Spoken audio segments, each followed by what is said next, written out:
Hey everybody, I hope you're having a really great day. I wanted to share with you guys a really simple coping skill that you can use to teach students when it comes to taking slow, deep breaths as a calming skill or a coping skill.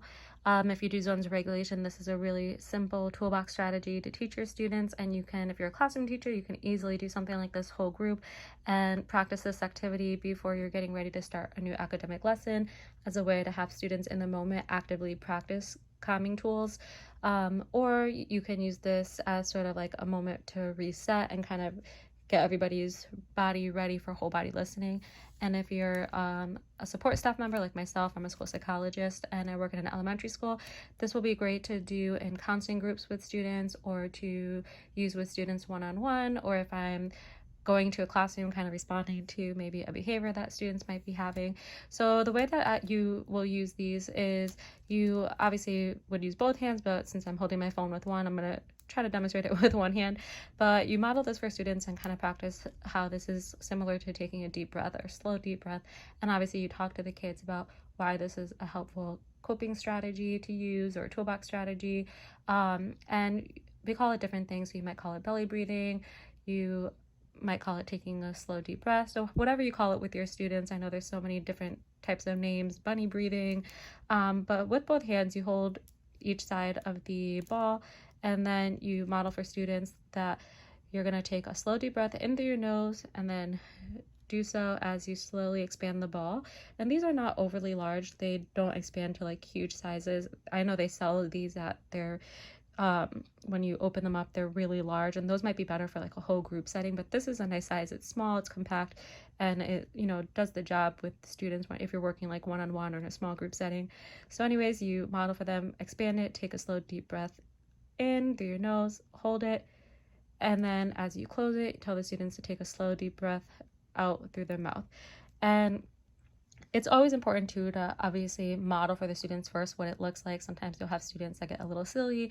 They kind of over exaggerate when they're doing the deep breaths out. So I model for them. I ask them, did you hear any loud noise when I was taking a slow deep breath out? It's soft. It's you want to model for them expected versus unexpected behavior and what that would look like. And then you talk to them about how this would be a helpful coping skill for them and times that you might be able to use it. So maybe make a list with your students and brainstorm when might you want to use a deep breath or belly breathing as a toolbox strategy or a coping skill.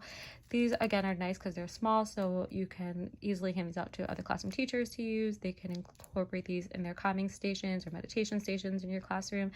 I purchased this set on Amazon, so this was, I would say, about $25, I believe, and it came with 6. So it came with 2 pink, 2 of the blue spheres or circles, and 2 green ones. So I like the colors, and they did have different color choices. Again, Amazon has so many different versions of these, different sets, different companies that sell them. I've tried to locate these in stores and I've been unsuccessful. I've tried like looking at Target for these. Sometimes I know like Michael's craft store will sell things like this, and I haven't had any success finding them in store. If you have, or if you know of a store or maybe a website where you can find these, definitely please leave a comment below or send me a message on Instagram. My Instagram page is at schoolpsych_Amanda_G. I would love to know because I think these are so valuable and so helpful. And I actually learned this tip from the occupational therapists and the physical therapists that work in my building.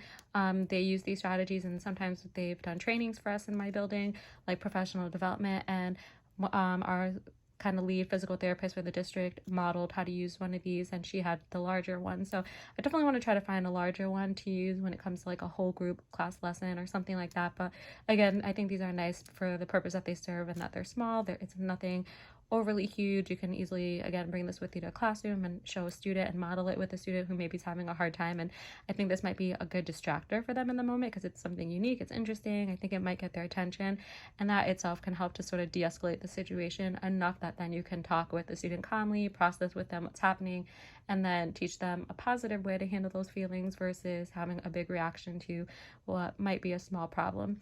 So I will take a screenshot of the set that I ordered on Amazon, and what I'll do is I'll share it in my stories on Instagram, And in case you're not watching this video when I air it and the story is no longer there, I do have some highlights in my Instagram page. So what I'll do is I'll post it to my stories, but then I'll highlight it and save it under the section called Store Spotlights. And that's where I share or a lot of posts that I make in my stories related to items that I found at local stores that I've come across or online like Amazon. And I'll share like the links or how those tools might be helpful when it comes to counseling and things like that. So I hope you guys found this video helpful. I hope if nothing else, this gave you kind of a fresh idea on how to teach students a simple strategy like taking a slow deep breath and how to model it for them using something visual. I know some students do best when they have something visual to look at, and I think this kind of helps show them sort of what it looks like to take a deep breath, hold it, and then release the deep breath, and how to practice that effectively and do the strategy the right way. So if you've used these or if you have other ideas on how you would incorporate this with counseling, please let me know. I hope you guys have a fantastic rest of your night. Enjoy your weekend. And for those of you that have started your school year, I hope everything's going smoothly. For those of you getting ready to go back soon, best of luck, and I hope your school year starts off on a great note. Thank you guys so much for watching, and I'll talk to you guys soon. Bye, everyone.